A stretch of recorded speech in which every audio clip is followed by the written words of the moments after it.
হালাল। এই পৃথিবীতে যা আছে সবই হালাল। সব কি? সব হালাল, সব হালাল, সবই হালাল, অল্প কিছু হারাম। সুবহানাল্লাহ পড়ে।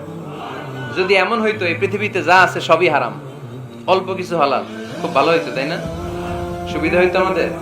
তা আমাদের সুবিধা করে দিলেন কে? সুবহানাল্লাহ পড়বেন না? বেসিক্যালি এভরিথিং ইজ হালাল। পৃথিবীর সব কিছু হালাল। আপনারা যদি কেউ কিছু বলে যে এটা কি হালাল না হারাম, আপনি হুট করে বলবেন আগে বলবো হালাল। যদি হারামের দলিল পাওয়া যায় তখন বলবো হারাম, ঠিক কি না? আমাকে যদি বলেন এটা হালাল না হারাম, আমি যদি বলি হালাল, আপনি যদি বলেন দলিল দেন, এটা আপনি ভুল বলবেন। কারণ কোনো কিছু হালাল করতে হলে দলিল লাগে না। কোনো কিছুকে হালাল বলে সাব্যস্ত করতে দলিল লাগে না। হারাম বলে যদি সাব্যস্ত করতে চান তখন দলিল লাগবে, তাও তেনা পেছানো দলিল দিয়ে হবে না, যেন তেন দলিল দিয়ে হবে। অকাট্য দলিল, এটাকে বলে আল আদিল্লা আল কাতঈয়া। অকাট্য দলিল লাগে কোনো জিনিসকে হারাম সাব্যস্ত করতে হলে। তাহলে এই যে আমাদের জন্য আল্লাহ সহজ করে দিলেন, সবকিছু বেসিক্যালি হালাল যতক্ষণ না এটা হারাম হওয়ার ব্যাপারে দলিল পাওয়া যায়। এজন্য হারাম হারাম জিকির না করে জিকিরটা চেঞ্জ করে করতে হবে হালাল হালাল। কথা বলেন ঠিক কিনা? জিকির দুই ধরনের আছে। জিকির কয় ধরনের? একটা জিকির হচ্ছে হারাম হারাম হারাম, এক দলের কাছে সবই হারাম। একটা সময় এদেশের কিছু আলেম সমাজ ইংরেজিকে হারাম বলতো, ইংরেজি শিক্ষা করাকে কি বলতো? সময়ের বিবর্তনে এটা এখন হালাল। এখন এটা কি? হালাল। একটা সময়ে আলেম সমাজের কিছু অংশ রাজনীতি করাকে হারাম বলতো। কথা কি বুঝতেছেন? এখন এটা কি? হালাল হয়ে গেছে। ইসলামী ব্যাংকিং কে হারাম বলতো একটা সময়, যে না কোনো ফিনান্সিয়াল ট্রানজাকশন এই সিস্টেমে ব্যাংকিং এটা ইসলামে জায়েজ না, এটা হারাম হারাম। কারণ ওদের জিকির কি? কথা কয় না? হারাম হারাম হচ্ছে এদের জিকির। একটা সময় ইসলামিক ব্যাংকিং হারাম ছিল, এখন এটা কি হয়ে গেছে? তার মানে এখনো অনেক কিছু এদের কাছে হারাম। সময়ের বিবর্তনে, কালের আবর্তনে এদের মুখ দিয়ে এগুলো একদিন হালাল হয়ে বের হবে। চিল্লায় বলেন ঠিক কি না? এজন্য এই পৃথিবীর সবকিছু মূলত হালাল যতক্ষণ না হারাম হওয়ার ব্যাপারে দলিল না পাওয়া যায়। হারাম করতে হলে দলিল লাগে, হালাল বানানোর জন্য দলিল লাগে না। আবার যেন তেন কোনো দলিল দিয়ে, ঠুনকো কোনো দলিল দিয়ে কোনো জিনিসকে হারাম করা যায় না। হারাম করতে হলে অকাট্য দলিলের প্রয়োজন হয়। কথা বুঝতে পেরেছেন? প্রথম মূলনীতি ক্লিয়ার সবার কাছে? আল্লাহর হাবিব সাল্লাল্লাহু আলাইহি ওয়াসাল্লাম বলতেন হালাকাল মুতানাত্তিউন, যারা মুতানাত্তিউন তাদের ধ্বংস, তাদের উপর আল্লাহ লানাত। সাহাবারা বললেন ইয়া রাসূলুল্লাহ, ইয়া হাবিবাল্লাহ, মান হুমুল মুতানাত্তিউন? মুতানাত্তিউন কারা যাদের উপর আপনি লানত দিলেন, যাদের ধ্বংসের কথা বললেন? বিশ্বনবী বললেন আল্লাহর দেয়া হালাল বিষয়কে যারা সমাজের মধ্যে হারাম বলে প্রচার করে তারাই হলো সমাজের মুতানাত্তিউন। নাউজুবিল্লাহ পড়েন।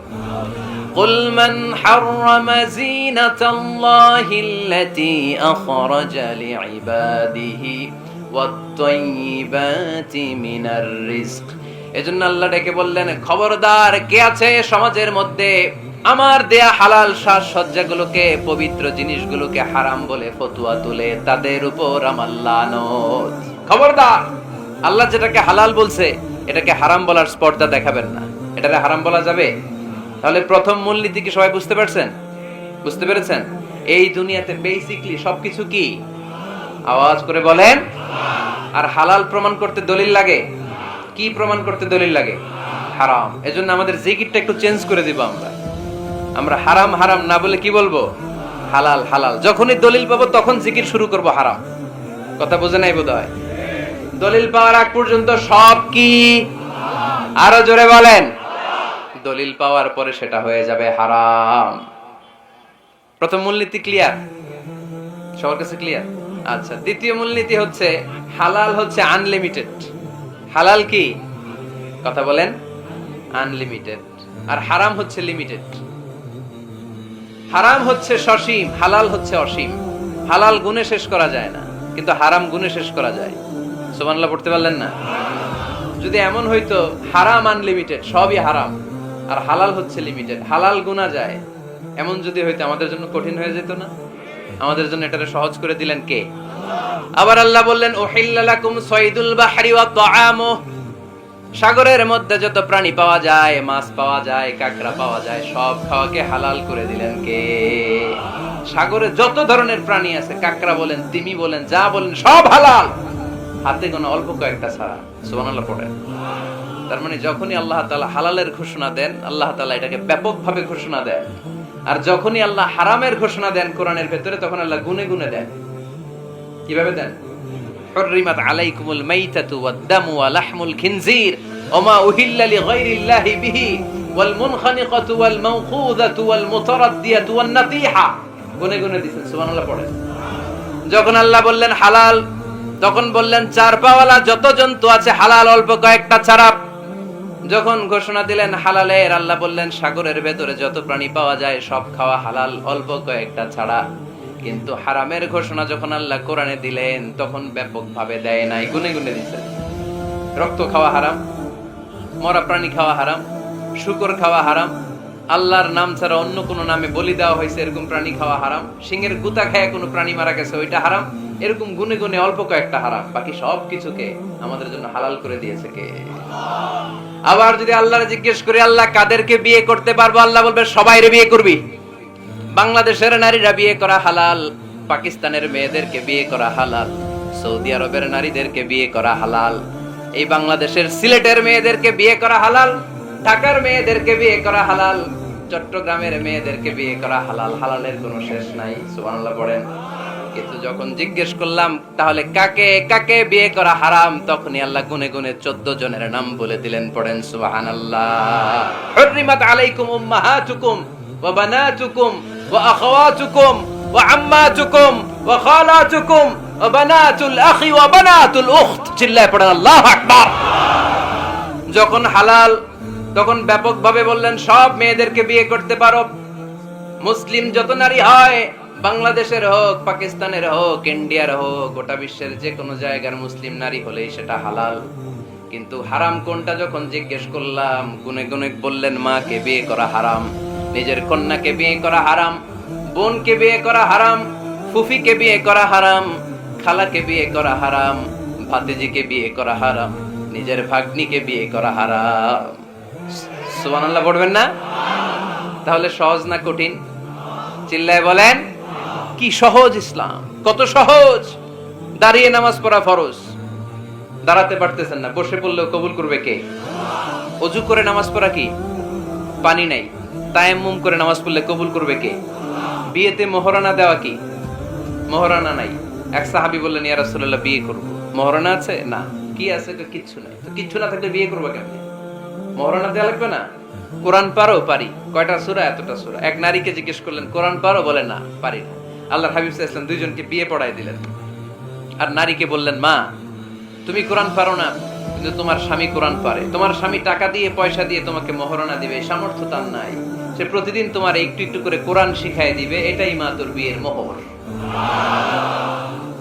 সহজ না কঠিন? আর কোনদিন ইসলামকে কঠিন বলবেন? কেউ কঠিন বললে ওটা শুনবেন? আওয়াজ করে বলতে হবে ইসলাম কি কঠিন না সহজ? মাশাআল্লাহ। দুইটা মূলনীতি বুঝে গেছেন না? পৃথিবীর সব হালাল যতক্ষণ না দলিল পাওয়া যায়। হালাল বলতে দলিল লাগে না, হারাম বলতে দলিল লাগে। 2 নাম্বার, হালাল আনলিমিটেড আর হারাম লিমিটেড, সহজ করে দিয়েছে। সুবহানাল্লাহ পড়ে। 3 নাম্বার, হালাল হারামের মূলনীতি হচ্ছে ইসলাম শুধু হারাম বলে দিয়ে বসে থাকে নাই। কোন বিষয়ে যদি ইসলাম হারাম ঘোষণা দেয়, ইসলাম একটা অল্টারনেটিভ আমাদেরকে সাজেস্ট করেছে। সুবহানাল্লাহ। আমি বলে দিলাম এটা করা যাবে না, এটা করা যাবে না, এটা করা যাবে না, আমার কাজ শেষ, কি করা যাবে হুজুর এটা কর? এরকম প্রশ্ন আছে না নাই? হারাম হারাম এই জিকির করে যে আপনি বসে রইলেন, হালাল কোনটা এটা বলে দিয়ে যান, চিল্লায় বলেন ঠিক কি না? ইসলাম শুধু হারাম বলে বসে থাকে নাই, যত জায়গায় ইসলাম হারাম বলেছে, ইসলাম একটা অল্টারনেটিভ সাজেস্ট করেছে। Islam provides us the alternatives, always alternative দিয়েছে। ইসলাম দ্যাট তো ইন কন্টে ঘোষণা দিয়ে আমাদেরকে জানিয়ে দিয়েছে সুদ খাওয়া হালাল না হারাম। আমরা বললাম আল্লাহ সুদ যদি হারাম হয় আমরা কেমন করে আমাদের জীবন চালাবো? আল্লাহ বললেন ওয়া আহাল্লাল্লাহুল বাই'a ওয়া হারামার রিবা। চিন্তা নাই, ভয় নাই, কেমন করে সমাজ চলবে জেনে রাখো, আমি আল্লাহ যখনই সুদকে হারাম করেছি তার বিপরীতে ব্যবসাকে আমি আল্লাহ তোমাদের জন্য হালাল করে দিয়েছি। অল্টারনেটিভ আছে না নাই? অল্টারনেটিভ মানে বুঝেন তো? বিকল্প। অল্টারনেটিভ মানে কি? বিকল্প। সুদ হারাম, সুদ হারাম বলে বসে থাকলে হয়তো ঝামেলা লাগতো না? সুদকে হারাম করে দিয়ে অল্টারনেটিভ আল্লাহ আমাদের জন্য ব্যবসাকে হালাল করে দিয়েছেন। পড়েন সুবহানাল্লাহ। ইসলাম বলেছে ওয়ালা তাকরাবুজ জিনা, খবরদার বিবাহ বহির্ভূত গার্লফ্রেন্ড বয়ফ্রেন্ড বলেন, পরকীয়া বলেন, কোন ধরনের শারীরিক সম্পর্ক জায়েজ নাই, এটা হারাম। জিনার কাছেও যেও না। এখন আমরা বললাম আল্লাহ জিনার কাছেও যদি না যাই তাহলে যৌন চাহিদা মিটাবো কি করে? আল্লাহ বললেন জিনাকে হারাম করেছি, অল্টারনেটিভ বিয়ের জায়েজ করে দিয়েছি। আন-নিকাহু মিন সুন্নতি ফামান রাগিবা আন সুন্নতি ফালাইসা মিন্নি, বিয়ে আমার সুন্নাহ, যে আমার সুন্নাতের ভালোবাসে না সে আমার উম্মত হতে পারে না। এজন্য যুবক ভাইরা বিয়ে করবা। কি করবা? বিয়ের চেয়ে কোনো ভালো কাজ পৃথিবীতে হতে পারে? আমরা গার্লফ্রেন্ড বয়ফ্রেন্ড মানি না। আছে নাকি এদিকে কারো? আছে? আছে না? না, এই যে কত বড় সাহস, হাত তোলা আবার দুই একটা। এগুলার পুরা দেহটাই কলিজা। আমার সামনে বসে হাত তুলতেছে, আমার আছে, দেখছেন পুরোটাই কলিজা এগুলো। না, এই জিএফ বিএফ এগুলোর সাথে আমরা নাই। আমরা বিয়ে করব। বিয়ে করলে বরকত দেয় কে? ছেলের বাপ মেয়ের বাপ সহজ করে দেন, সহজ করে দিবেন। কালিয়ারা না, কালিয়ারার ছেলের বাপ মেয়ের বাপ যারা আছেন সহজ করে দেন। ছেলে যদি মেয়েকে পছন্দ করে, মেয়ে যদি ছেলেকে পছন্দ করে, ছেলে যদি নামাজি হয়, কর্মঠ হয়, মেয়ে যদি ভদ্র হয়, বাদ সাধবেন না, বিয়ে দিয়ে দেন। কারণ বিয়ের চেয়ে ভালো কাজ আর হতে পারে না। যে পোলাপনের গলার আওয়াজ বেড়ে গেছে এখন, মহা খুশি। এখন আজহারি হুজুর জিন্দাবাদ। এখন আর আমার বিরোধী কেউ নাই এই জায়গায়, সবাই হাত করে ফেলছি আমি, আগেও নাই। মাশাআল্লাহ। তো এই জন্য বিয়েটাকে সহজ করেন। খেয়াল করবেন, যেই সমাজে বিয়ে করা কঠিন ওই সমাজে জিনা করা সহজ। যেই সমাজে জিনা করা কঠিন ওই সমাজে বিয়ে করা সহজ। ঠিক কি না? পুরো উল্টো। বাংলাদেশে কোনটা করা কঠিন? হ্যাঁ, বিয়ে করা কঠিন। বিয়েতে ফ্ল্যাট লাগবে, ছেলের গাড়ি লাগবে, নিজের পায়ে দাঁড়ানো লাগবে, 10 লাখ টাকা মোহরানা লাগবে। জিনার জন্য কি লাগবে? কিচ্ছু লাগবে না, টোনাটনি রাজি, তুমি আমি রাজি। অবৈধ সম্পর্ক হতে আর কিছু লাগে না, চিল্লায় বলেন ঠিক কিনা? কিন্তু বিয়েতে অনেক কিছু লাগবে, এইটা ওইটা। ছেলেরা কই তুই নিজের পায়ে দাঁড়া, তুমিও নিজের পায়ে দাঁড়ায় দেখাবে, এই যে নিজের পায়ে দাঁড়াইছি। তো এতদিন সে কার পায়ে দাঁড়াইছে? নিজের পায়েই তো দাঁড়াইছে। সহজ করবেন, বিয়েরে কঠিন করেন না। এই যে আমার নানা ভাই আছে, নানা ভাইয়ের এখানে যাবেন, নানা ভাইয়ের মসজিদ দেখলাম, কাবা ঘরের যে ডিজাইন, আর্কিটেকচারাল ডিজাইন, ওই সিস্টেমে মসজিদ। আজকে জোহরের সালাত করলাম, ওই মসজিদে নানা ভাই বিয়ে পড়াই দিবে। সবাই চলে যাবে নানা ভাইয়ের কাছে। রাজি আছো সবাই? ওই যে খুশি, দেখছেন বিয়েটা যে ভালো জিনিস তার প্রমাণ। বিয়ের কথা কইলেই পোলাপান খালি হাসে। এটা জান্নাতি সম্পর্ক। তো এই কারণে আলাইহিস সালাম আর হাওয়া আলাইহাস সালাম দুইজনকে বিয়ে পড়াই দিছিল কে? এই দুইজন এমন দুইজন মানব আর মানবী, ওনাদের কোনো শৈশব ছিল না, ওনাদের কোনো কৈশোর ছিল না, যৌবন দিয়েই শুরু। এজন্য আগে আল্লাহ বিয়ে পড়াই দিছে। কথা কয় না? ওই মেয়ে আপনার শৈশব আছে না নাই? কৈশোর, আদম আলাইহিস সালামের শৈশব, কৈশোর। হাওয়া আলাইহিস সালামের শৈশব, কৈশোর। জীবন শুরু করছে কি দিয়া? যৌবন দিয়ে। বিয়ের দরকার আছে না নেই? এজন্য আল্লাহ জান্নাতে বিয়ে পড়ায় দিলেন। বিয়ের সম্পর্কটা জান্নাতি সম্পর্ক, বিয়ের ভালোবাসাটা জান্নাতি ভালোবাসা। এর চাইতে পবিত্র ভালোবাসা দুনিয়ায় হতে পারে? তাহলে ইসলাম কোন জিনিসকে হারাম ঘোষণা দিয়ে মুখে কুলু পেটে বসে থাকে নাই, অল্টারনেটিভ সাজেস্ট করেছে। সুদ খাওয়া হারাম, অল্টারনেটিভ ইসলাম আমাদেরকে বলে দিল ব্যবসা হালাল। জিনা করা হারাম, পরকীয়া হারাম, গার্লফ্রেন্ড বয়ফ্রেন্ডের এই কালচার হারাম, তার বিপরীতে বিয়ে করা হালাল। সুবহানাল্লাহ পড়েন। এরপর ইসলাম বলে মদ খাওয়া হারাম। ইন্নামাল খামরু ওয়াল মাইসির ওয়াল আনসাব ওয়াল আজলামু রিজসুম মিন আমালিশ শাইতানি ফাজতানিবু। খবরদার, মদ, জুয়া, লটারি এগুলো হারাম করে দিয়েছে কে? আল্লাহ বললেন মদ খেও না, মদ তোমাদের জন্য হারাম ঘোষণা করা হলো। আমরা বললাম আল্লাহ, শীত প্রধান দেশে মদ খেলে শরীরটা গরম থাকে, মদ না খেলে তো বেঁচে থাকার উপায় না। স্ক্যান্ডিনেভিয়ান কান্ট্রিগুলোতে, সাইবেরিয়াতে মদ না খেলে ওদের বাঁচার উপায় নাই। এখন অল্টারনেটিভের দরকার আছে না নাই? আল্লাহ বললেন মদকে হারাম করেছি কিন্তু মধু খাওয়াকে হালাল করে দিয়েছি। মধু খান আপনারা? আজকে খাইছেন কে কে দেখি? আজকে অনেকে খাইছেন? মাশাআল্লাহ, হাত নামান। মধু 5-6 চামচ খেয়ে দেখেন একসাথে। মদের বাবা এটা, চিল্লায় বলেন ঠিক কিনা? শরীর গরম হবে, অনেক অনেক শক্তি হবে। মধুর মধ্যে আছে ফ্রুকটোজ, কি আছে? ফলের মধ্যে আছে সুক্রোজ, আর চিনিতে আছে গ্লুকোজ। ফ্রুকটোজ আর সুক্রোজ এটা স্বাস্থ্যসম্মত, এটা ভেরি হেলদি ডায়েট। এটা খাবেন, তাহলে সুস্থ রাখবে কে? তাহলে সুক্রোজ খাবো, ফ্রুকটোজ খাবো, আর গ্লুকোজ কমায় দিব। রাজি আছেন তো? এরপর ইসলাম আমাদেরকে বলল ঢোল বাদ্য বাজানো এটা হারাম, অশ্লীল গান বাজনা হারাম, নাচানাচি হারাম। আমরা বললাম আল্লাহ বিনোদনের একটা মাধ্যম তো আমাদের লাগবে। ইসলাম বলল ইসলামী নাশিদ যদি তুমি গাও সেটা হালাল। ঢোল হারাম, কিন্তু তার বিপরীতে দফকে হালাল করেছে কে? ঢোলের দুই দিকে আটকানো, এটা বাজালে নেফাকি তৈরি হয়, ধাম ধাম আওয়াজ তৈরি হয়, এমন বিট তৈরি হয় ডান্স দিতে মনে চায়। আছে না নাই? প্রায় মাঝে মাঝে দেখি ওই গায়ে হলুদের অনুষ্ঠানে ইত্যাদি ইত্যাদি অমুক অনুষ্ঠানে বাসার ছাদের উপরে এমন বিটে হেভি মিউজিক্যাল ইনস্ট্রুমেন্ট দিয়ে এমন গান ছাড়ে, পুরো এলাকাটা কাঁপে ওনাদের সাথে। দুম্মা চলে, দুম্মা চলে, খালি কি চলে? দুম্মা চলে। খেয়াল করছেন? আপনার কাছে যদি বাজায় এই টেবিলটা কাঁপবে, সাথে সাথে আপনার শরীরও কাঁপবে, আপনাকে ক্রেজি বানাবে। ইসলাম বলেছে না, যেটা তোমাকে ক্রেজি বানায়, যেটা তোমাকে অস্থির বানায়, যেটা তোমাকে অশ্লীল বানায়, ওটাকে হারাম করেছে কে? কিন্তু তার বিপরীতে সুস্থ বিনোদন আমাদের জন্য হালাল করে দিয়েছে কে? ঢোল বাজানো হারাম, কিন্তু ঢোলের বিপরীতে ইসলাম আমাদের জন্য দফ বাজানো জায়েজ করে দিলেন। আল্লাহর হাবিব সাল্লাল্লাহু আলাইহি ওয়াসাল্লাম যখন মক্কা থেকে হিজরত করে মদিনাতে গেলেন, মদিনার সানিয়াতুল ওয়াদা নামক জায়গায় মদিনার আবাল বৃদ্ধ বনিতা সাহাবারা, নারীরা, পুরুষেরা, ছোট্ট সোনামণিরা দফ হাতে নিয়ে বিশ্বনবীকে ওয়েলকাম জানাতে শুরু করলো। তালাআল বাদরু আলাইনা মিন সানিয়াতিল ওয়াদা ওয়াজাবা শুকরু আলাইনা মাদাআ লিল্লাহি দা আইয়ুহাল মাবউসু ফিনা جئت من أمر المطاع جئت شرفت المدينة مرحبا يا خير دا সবাই পড়েন طلع البدر علينا من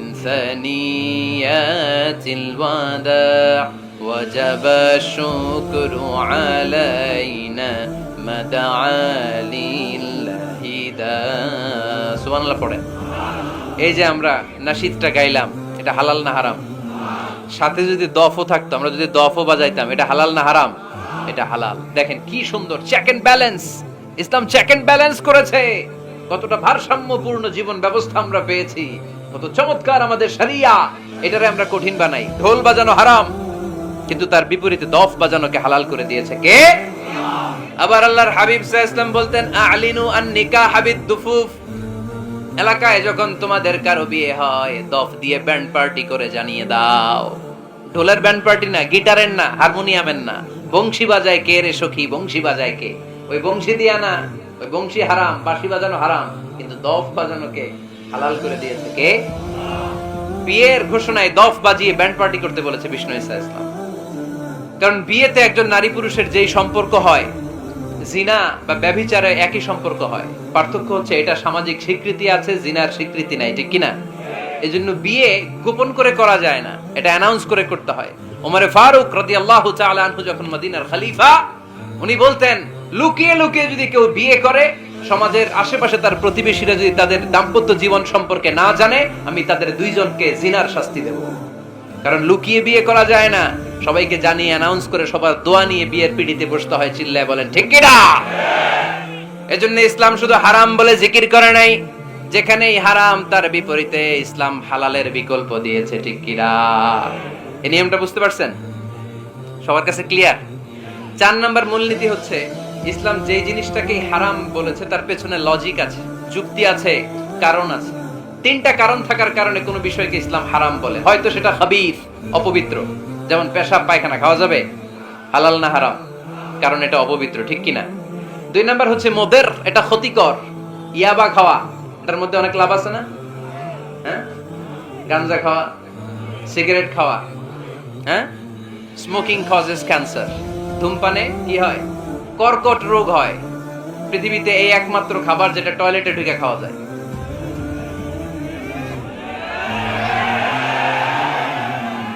সিগারেট ছাড়া, এটা ছাড়া, এটা কোন খাবার টয়লেটে বসে খাওয়া যায়?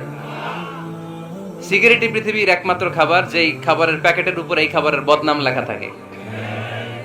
কালিয়ারার বাজারে এক ধরনের বিস্কুট আসছে, মনে করলেন, দেখলেন যে বিস্কুটের গায়ের মধ্যে লেখা এই বিস্কুট যেই খাবে তারই ডায়রিয়া হবে। খাবেন? দোকানওয়ালারা কি কইবেন? তোরটা তুই খা, তোর ডায়রিয়া হোক, তোর 14 গোষ্ঠীর হোক, আমরা খাবো না টাকা দিয়া। ঠিক কিনা? কিন্তু কি আজীব তামাশা, এই সিগারেটের উপরে লেখা এটার বদনাম, যে এটা খেলে কি হয়? ক্যান্সার। এরপরও আমরা খাই। তারপর এটা হয় টোবাকো প্ল্যান্টস থেকে, তামাক পাতা থেকে। কালিয়ারায় তামাকের চাষ হয় নাকি? তামাক পাতা কেউ দেখছেন? এটার আবার বেড়া টেরা লাগে না, কারণ ছাগলও মুখ দেয় না। কথা কি বুঝতেছেন? তো যে এটা ছাগলও মুখ লাগাইলো না, আশরাফুল মাখলুকাত হয়ে, আল্লাহর শ্রেষ্ঠ জীব হয়ে আপনি এটা মুখে লাগাইতে পারেন? গোটা বিশ্বে এই ধূমপানের কারণে লক্ষ লক্ষ মানুষ অকাল মৃত্যুতে ঝরে পড়ছে। এটা হালাল না হারাম? কারণ এটা মোদের, এটা ক্ষতিকর।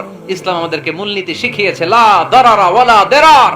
নিজেরও ক্ষতি করতে পারবা না, অন্যেরও ক্ষতি করতে পারবা না। আইনটা কার? তাহলে কোন জিনিস হারাম হওয়ার পেছনে এক নাম্বার লজিক, সেটা হয়তো অপবিত্র, কিংবা সেটা ক্ষতিকর, অথবা ওইটার মধ্যে অশ্লীলতা আছে। আওয়াজ করে যুবকরা উত্তর দাও, মোবাইলের ভেতরে পর্নোগ্রাফি দেখা হালাল না হারাম? ব্লু ফিল্ম দেখা হালাল না হারাম? নেকেড ভিডিও দেখা হালাল না হারাম? কারণ এটা অশ্লীল, ঠিক কি না? তাহলে যেটা হারাম, তিনটা কারণে কোন জিনিসকে ইসলাম হালাল বলে, হারাম বলে অ্যানাউন্স করেছে। হয় এটা অপবিত্র, নয় এটা ক্ষতিকর, নয় এটা অশ্লীল। কয়টা? হয় অপবিত্র, অথবা ক্ষতিকর, অথবা অশ্লীল। পৃথিবীতে যত জিনিসকে ইসলাম হারাম বলে ঘোষণা করেছে তার প্রত্যেকটার মধ্যে তিনটার কোনো না কোনো একটা আছে না নেই? এই তিনটা জিনিস, তিনটার একটা না পাওয়া গেলে কোন জিনিসকে হারাম বলে ঘোষণা দেওয়া যাবে। এরপর ইসলাম আমাদেরকে শিখিয়েছে 5 নাম্বার মূলনীতি, মুকদ্দামাতুল হারামে হারাম। হারামের সূচনাটাও হারাম। কোন বেগানা নারীর দিকে তাকিয়ে থাকা হারাম হওয়ার কথা ছিল না, কিন্তু যেহেতু এই তাকানোটা এক সময় জিনার দিকে নিতে পারে, তাই এই তাকানোটা কেউ হারাম করেছে। কে? আন-নাযার। এই দৃষ্টিটা বড় ভয়ঙ্কর। আল্লাহর হাবিব সাল্লাল্লাহু আলাইহি ওয়াসাল্লাম বলেছেন, আন-নাযার সাহামুন মাসমুমুন মিন সিহামি ইবলিস। এই দৃষ্টি, লাগামহীন দৃষ্টি, শয়তানের বিষ মাখানো তীরবানের মধ্যে থেকে একটা ভয়ঙ্কর তীর। এই তীর দিয়ে শয়তান যুবকদেরকে কাবু করে ফেলে। ডাইরেক্টলি শারীরিক সম্পর্কের দিকে কেউ যায় না, প্রথমে বদনজর। প্রথমে কি? কথা কয় না, গলার সাউন্ড এখন কমে আসছে, এখন বিপরীতে ঘা পড়তেছে, তো এখন আর সাউন্ড নাই। প্রথমে শুরু হয় কি দিয়ে? বদনজর, লাগামহীন নজর। তারপরে মুচকি হাসির বিতরণ, চোখে চোখে কথা হয়, আচ্ছা না নাই? হাসি বিতরণ হয়, মোবাইল নাম্বার আদান প্রদান হয়, ফেসবুকের আইডি শেয়ার হয়, তারপরে রাত জেগে কম্বলের নিচে চ্যাটিং ফ্যাটিং আছে না নাই? তারপরে চলে আসে 14ই ফেব্রুয়ারি, বিশ্ব বেহায়া দিবস, ঠিক কিনা? দেখছেন ধাপগুলো, দেখছেন স্টেপ বাই স্টেপ হারামের দিকে যায়। এরপর অবৈধ দৈহিক সম্পর্কের দিকে যায়। আল্লাহ এই গজব থেকে তুমি আমার ছেলেদেরকে বাঁচাও, আমার দেশের মেয়েদেরকে বাঁচাও, চিল্লায় পড়ে না আমিন। তাহলে শুরু হয়েছিল কি দিয়ে? কি নজর? কি নজর? বদনজর। এটা দিয়ে শুরু, জিনা দিয়ে শেষ। এজন্য ইসলাম বলে মুকদ্দামাতুল হারামে হারাম, মা ইউআদ্দি ইলাল হারাম ফাহুয়া হারাম। যেটা হারামের দিকে তোমাকে ধীরে ধীরে গ্রাজুয়ালি পৌঁছে দিবে, ওটাকেও হারাম ঘোষণা করেছে কে? এজন্য বিষ্ণু ঈসা ইসলাম ওনার মেয়ের জামাতা সাইয়েদনা আলী রাদিয়াল্লাহু তাআলা আনহুকে বলেছেন, আলী খবরদার, লা তুতবি'ন নাযরাতান নাযরা। এক নজর যদি ভুল করে কোন নারীর চেহারার দিকে তোমার পড়ে যায়, খবরদার দ্বিতীয় নজর দিও না। ফা ইন্না লাকাল উলা ওয়া লাইসাত লাকাল আখিরা। কারণ প্রথম নজর ভুল করে পড়ে গেলে ক্ষমা করবে কে?